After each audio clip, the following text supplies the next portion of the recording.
root 3 over 2. Oh dear. So this is going to be root 3 over 2 plus 1. And this is 1/4, right? Because the sine of pi over, cosine of pi over 6 is, oh, sorry, I have those reversed, don't I? Yeah, not the first time.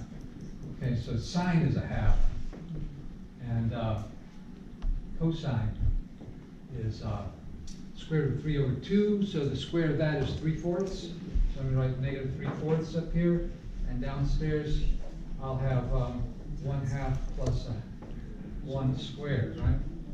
Are those the same? Not so obvious, huh? What do we do? Well, this one's not so bad, right? This is negative 1/2 over 3/2. It's negative 1/3, right? Just multiply the top and the bottom by 2, would that work? Then we have 1 minus 2 over 1 plus 2. That's negative 1/3. So is this also negative 1/3? I don't know, I've got some work to do. So this is negative 3 over 4 times 3/2 squared. So instead of having 3/4 in the numerator, I'm multiplying by 3/4, so multiplying the denominator by 4, right? And this is 9/4. So this is going to be negative 3 over 9. Yeah, 4 times 9/4 is 9, so yeah, that works out. These are the same, right? Pi over 4, root 2 over 2 minus 1, root 2 over 2 plus 1. Oh dear. What do you do about that? Well, you could write, well, yeah. Let's first plug into the other one and see what we got. So the square of root 2 over 2 is 1/2. I'm going to write just simply negative 1/2 up there. And then on the denominator, I'm going to have root 2 over 2 plus 1 squared. Yeah. All right, let's do each one separately. So root 2 over 2 minus 1 over root 2 over 2 plus 1. I would multiply by 2/2, right? Just to make things a little bit simpler.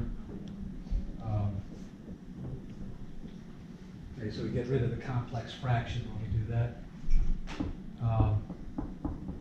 We got a radical in the denominator. It's down there making bombs. What radicals do.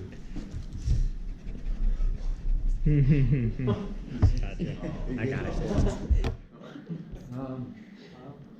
Yeah, little pipe bombs. So what can we do? We want to rationalize the denominator. Or do we? Maybe we don't need to, right? Because this will just come out with the same thing. So let's work on the other one. So I'm going to multiply, well, yeah. Okay, so this is negative 1/2 on the top. I'm going to get a common denominator down here. So is that agreeable like that? So just 1 is 2/2, and then I got a common denominator. So this is then negative 1. I know to be careful with this because, yeah, people don't necessarily know how to do arithmetic very easily. Okay, so what can I do with that now?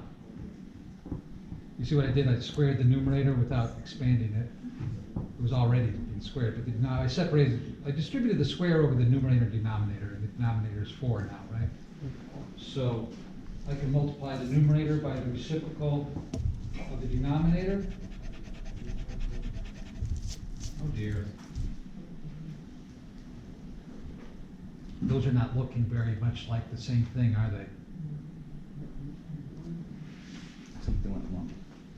Well, how about if I multiply the top and the bottom here by the conjugate? I'm multiplying by 1, right? You see, yeah, is that agreeable? Mm-hmm. So on the bottom, well, let's just multiply by the same thing.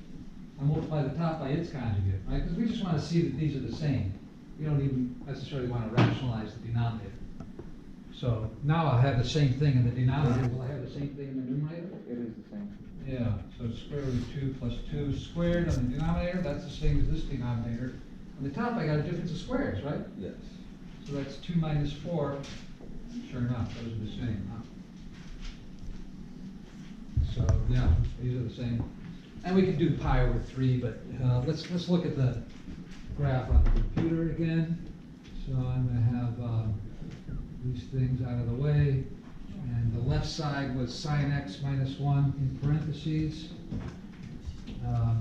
divided by sine x plus 1 in parentheses. And does that look like what it ought to be? Well, we are getting negative values, right? This is negative, that's negative.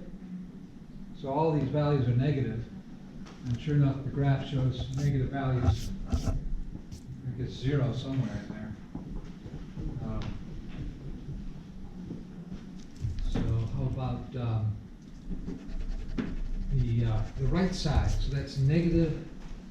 So for the square of cosine x, I'm going to say cosine x in parentheses squared, like that, right? So that looks like a sinusoid. Is that a sinusoid?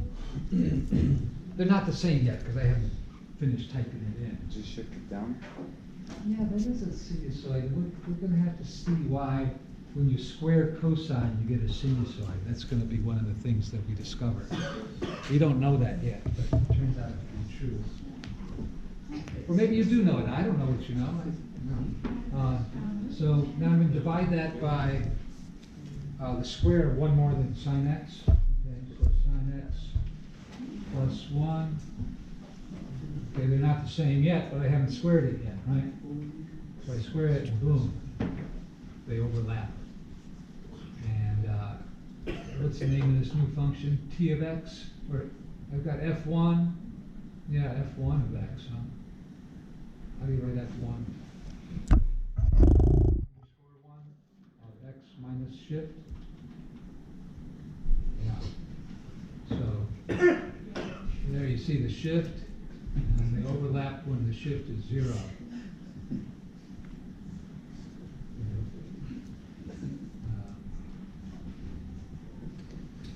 So sure enough, identities. Oh boy, let's see. So 78 plus 13 is 91. That's a multiple of 13. Sure enough. So yeah. So this is where some of these Pythagorean identities are really useful, and you'll find this in a couple of semesters, presumably. If you advance to second semester calculus, you'll find an expression like this: dx over square root of x squared minus 1.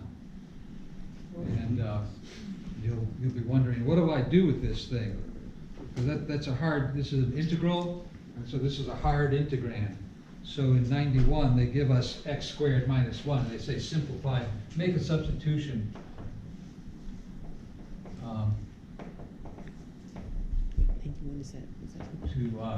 To simplify this thing. So you ask yourself, what do I know about the Pythagorean identity, and does it meet this requirement? Do I know one where a difference of squares like that, where I'm subtracting 1 from x squared from the square of some trig function? Sine squared minus sine equals cosine squared? There's 1 minus sine squared equals cosine squared, so it's the other way around.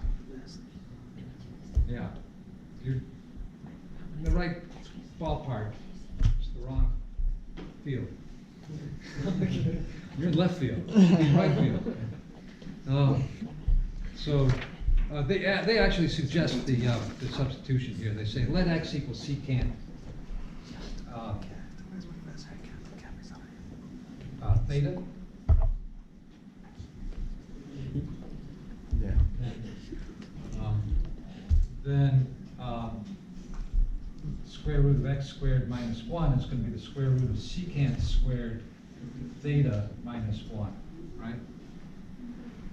Do we know anything about the Pythagorean identity vis-a-vis secant squared? Is your paygar tingling?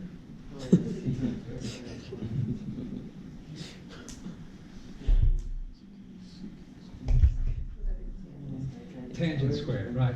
Yeah, so when you look at secant squared theta minus 1, that's tangent squared, and it may not be the, the way you remember tangent squared plus 1 is secant squared.